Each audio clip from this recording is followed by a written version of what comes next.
I'm Hayden Mater. My name's Ben Baker. Josh Blanchard. Rob Engel. Back in like the 1960s, when the waves got flat, the surfers they got pretty like bored. So what they did was they took like rollerblade wheels and they screwed them to like a little 2x4, and they would ride that like a surfboard on the concrete. Well, obviously, it came from like Southern California. Skateboarding was born in the streets, and it really got popular when the Z-Boys, people like Jay Adams, Tony Alva, Stacy Peralta, and Sid, they were the first ones to actually start doing tricks.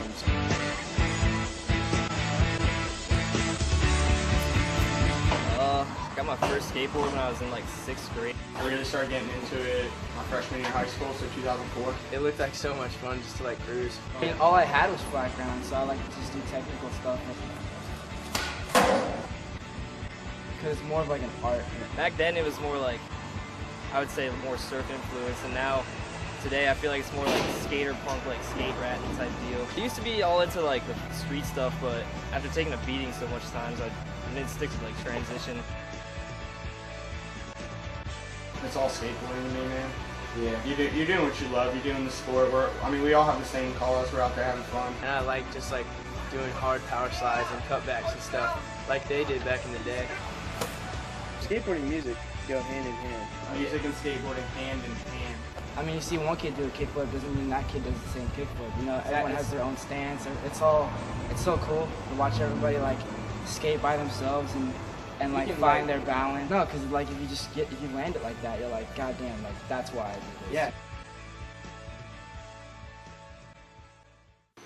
Then sometimes we go to places we probably shouldn't have been at anyways, going to like apartment complexes, escape stairs and stuff, and inevitably cops would show up. But I mean, we didn't go out of our way. We weren't damaging property. We weren't. And I think that's the big thing. People associate skateboarding with vandalism. What do you think about Mongo? I think it's whack. I think that's stupid. I think the motto of Mongo is if you don't know what it is, you push it.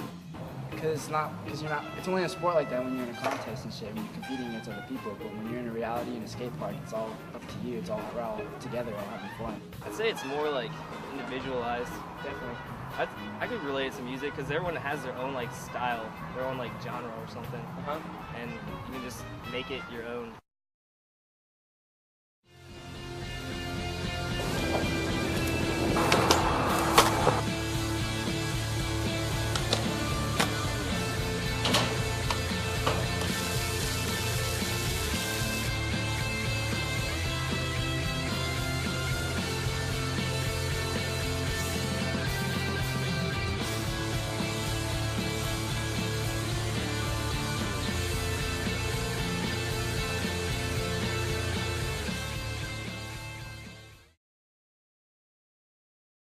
Warning, intended for mature audiences only.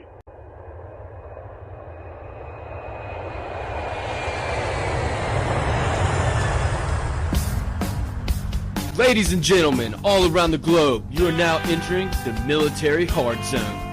Keep your heads, hands, arms, and legs inside the ride at all times, for we have one heck of a ride in front of us. Military students, military parents, military siblings, get ready to explore the amazing journey of the enlisted student while attending college. Do you think that makes you a good soldier? Sir, no, sir! I can't hear you! Sir, no, sir! I could have left 3 toes on my foot and a thumb shoved straight up my ass and I would still do better than you! Sir, yes, sir! Anywhere from physical training at 6 a.m. to real-life military training, these kids got it all while attending college. These kids are some tough sons of bitches. College, military, at the same time, good Lord. This is the grand opening of episode 1. I'm Ryan Balance. You're listening to Military Hard Zone. Come on, giddy up! 50 push-ups right now!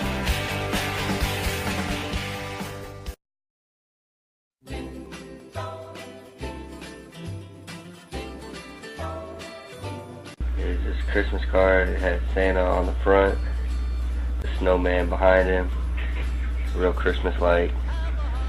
And when I had opened it, she had revealed to me at that point that Santa was not legitimate. When I was in like 3rd grade, my best friend Kevin and Kyle, they're twins. They were a year older than me, and they told me it wasn't real. And I went home that night and asked my mom if that was true or not. And at first she like asked me if I really wanted to know. I remember going back to sleep and I was talking to my brother about it. And I guess he already knew at the time, and he was like, yep. I was pretty upset too. Probably about 10 or 11. I think it was my dad. Pretty devastated, I cried. But when my mother broke the news to me, I was actually quite devastated. I never thought Santa would come back down that chimney. Every year, children of young ages are extremely anticipating the fun-filled annual visit of the famous Santa Claus. But what happens when these children find out, either through parents or friends, the devastating news that their jolly idol, wearing his welcoming red coat, isn't quite what they thought him out to be? One great concern to parents is what may be the after effects and emotions of their children once the devastating truth of their Christmas story is revealed as an unrealistic fantasy. Dr. David Davino, a Longwood counselor, introduces to parents ways how we can possibly unravel the truth of the Christmas story to our youngins. How the family, brings up this issue of whether to tell their kid whether, Santa is real or not, and under what context. To me, that is usually the more could be the more damaging piece. Santa exists through your mommy and daddy. We all love the fun-filled, spirited joys of Christmas. The reality is, some parents may find it hard to reveal to their kids that, frankly, Santa Claus just isn't real. For LU Radio, I'm Ryan Ballard.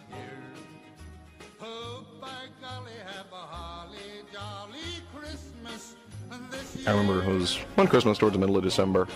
My dad just said, Santa's not real.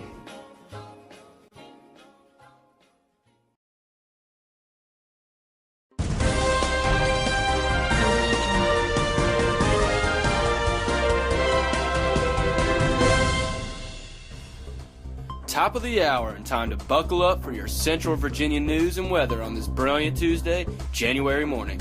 For CVN News, I'm Ryan Balance. ESPN's popular college game day show will visit the University of Virginia for the first time on January 31st for the UVA versus Duke basketball game. That game will start at 7 p.m. and will be preceded by an hour-long pregame broadcast live from the John Paul Jones Arena. The ESPN crew will also conduct a morning broadcast from the arena. Virginia and Duke are both top 5 teams right now, and the matchup is one of the most anticipated of the ACC season. The Cavaliers are currently undefeated, but have 2 more games between now and the much-anticipated Duke game.